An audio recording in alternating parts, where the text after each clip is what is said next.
आपके अंदर इतना पोटेंशियल मौजूद है, अगर आप सही फोकस के साथ जुनून के साथ चीज के पीछे पड़ जाओगे ना, तो वो चीज आपको हो ही नहीं सकता कि ना मिले।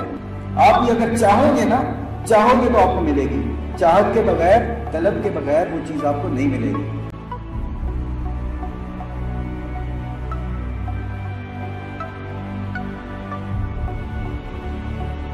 फेलियर से नहीं डरना, पैशनेट रहना है, मेंटली टफ। कुछ कहता है क्या? Who cares? हमें पता है, अंदर साफ करो अपना।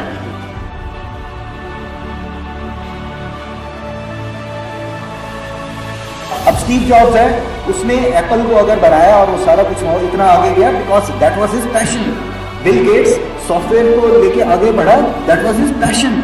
आपके आइडियाज अगर स्ट्रांग होंगे और उसको इम्प्लीमेंट करने के लिए स्ट्रेटजी स्ट्रांग होगी, टीम स्ट्रांग होगी, तो आपके आइडियाज भी आगे बढ़ेंगे।